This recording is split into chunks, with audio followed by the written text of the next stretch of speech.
السلام علیکم ورحمت الله وبرکاته. عزتمندو د پښتو سندرغاړي نیلو جان نن سبا ډیره په بد حال او مور یې ډیر زیات فریاد کوي. هغه اوس څنګه پیسې پیدا کوي. تاسو ویډیو تر اخره پورې وګورئ او زمونږ د روشنی کلیک سبسکرایب کړئ. سبا ویډیو ډیره په اسانه راځي.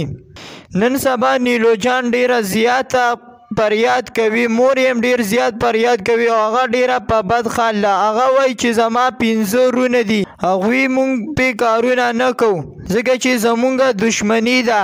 مخکې ورځو کې د هغه مامام چې کوم دی ویشتلی شو په دشمني کې، د هغه نیکه مړ شوی دی، ټول خاندان. هغه وایي چې زما ترونه هم پکې مړ شوي دي.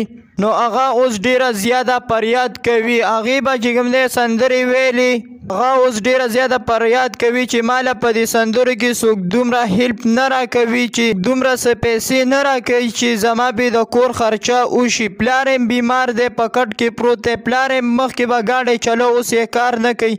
پلار یې بیمار دی، په کټ کې پروت دی، ډیر زیات بیمار دی. مور یې هم فریاد کوي او نیلو جان خپل هم فریاد کوي. مور یې وایي چې زمونږ دا یو نیلو جان ده، موږ له پیسې ګټي، اوس دې لم څوک پیسې نه ورکوي او پلار راته په کټ کې پروت دی، بیمار دی.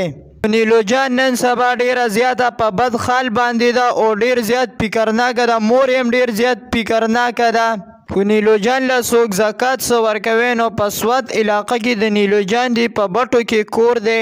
ډیره مشهوره سندرغاړې ده. تاسو د هغوی په کلي کې د هغې تپوس وکړئ، هر څوک به درته کور وښیي. هغه ډیره زیاته په بد حال ده او ډیر زیات فریاد کوي. مور یې هم فریاد کوي. خو تاسو څوک زکات ورکولی شئ نو د هغوی کور ته تلی شئ، زکات ورکولی شئ.